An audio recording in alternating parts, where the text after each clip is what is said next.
take me through the beginning, the early beginnings. Who is Charlie on a Friday, and what type of story do you want to tell with your music? I think I just want to be authentic to me as much as I can, and I think that my story is interesting and something that happens a lot nowadays. Just like kids making songs in their room, and like we were writing songs about. I was like 17, making music about house parties in the basement with my homies, and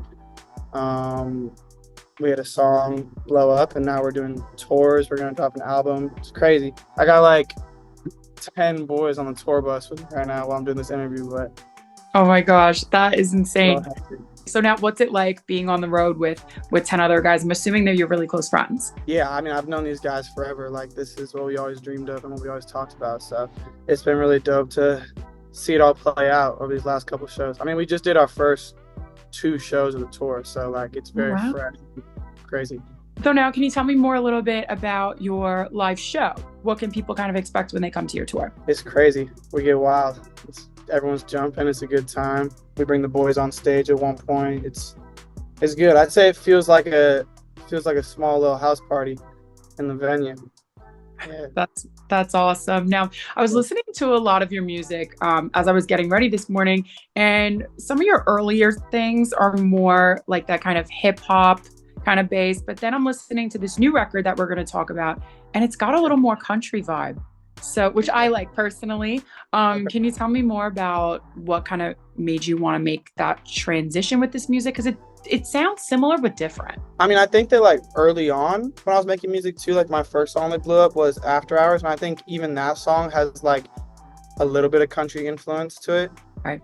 Like the guitar. I don't know. I grew up in split households, so my dad listened to hip hop music and my mom lived in the country, so she only listened to country music. So I think that the music I make is a result of that, just like the environment that I grew up in. But I love country music, I love hip hop music equally, so I think it's really fun to blend those worlds. And can you tell me more about kind of the mindset that you were in when you were writing this album, Wild Child? Yeah, I mean, I went through a lot of ups and downs while writing this album. A lot of it was written in Nashville.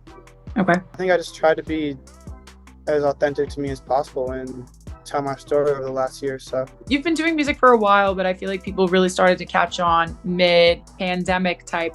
How was that, making music and people not seeing you face to face, and now you're seeing them in person now? Yeah, I mean, I don't even know, like, we always like dreamed of those things, but like when I was just like during the pandemic, it was really just like me and like 2 friends at times, like making songs in my parents' basement. So like I think we were like, it'd be cool to do shows, but it was hard to even think that far ahead. But it's crazy. Can you tell me more about your favorite memories from making this project coming out?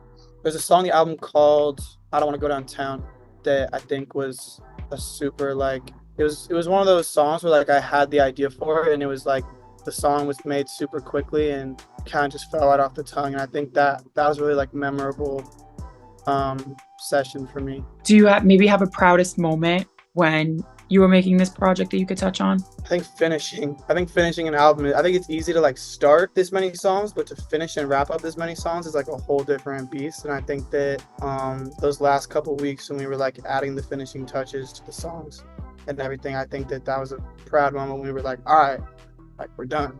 How long did this album take for you to make?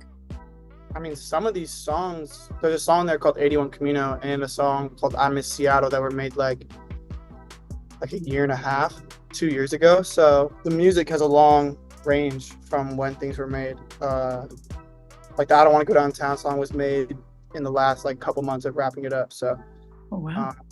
Yeah, long time period on it. How do you choose which songs you're going to put on the project? I feel like, you creatives, you're always writing.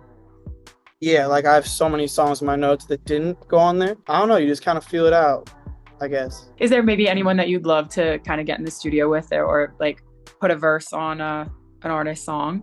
Yeah, like Dreams, like anybody? Let's put it in the universe. Yeah, I think me and Morgan would make something crazy. I want to do a song with Shabuzi. I think that would be crazy. Like a hip Hmm. hop country song, like I think we would snap. My boy Tucker Wetmore, he's super fire. Yeah. I think we'd make something dope. Yeah, I'll go with those three. Okay. I mean, those are really good choices. They're super hot right now. And I feel Yeah. like they're kind of paving the way for the genre because, like you said, you had kind of those hip hop roots and that we wouldn't even be having this conversation 10 years ago. How do you feel that you're kind of fitting in this progression with the genre? I don't know. I think that like I didn't start making country music. I think that like my songs are traditionally like pop songs or hip hop songs. Then like Mhm. adding like that little bit of country in there is like a really cool equation to make something super dope. So And is there maybe like any other goals that you want to set for yourself this year? You're doing a lot, but one thing that you kind of want to manifest.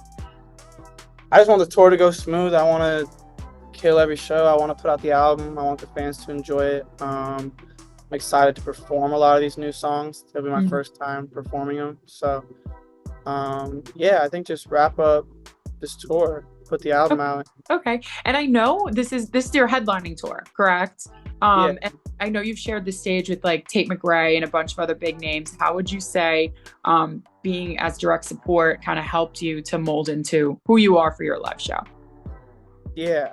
I mean, I did like six, 5 or 6. I did like 5 support runs before do my own tour, and I think that like having like 200 something, I don't even know the number, but like that many shows under your belt before doing a headline tour is really important. I think that performing is like a game of reps. I think the more reps you get in, the better performer you're going to be. And I think that every single artist that I was on the road with, I picked up things from them over time.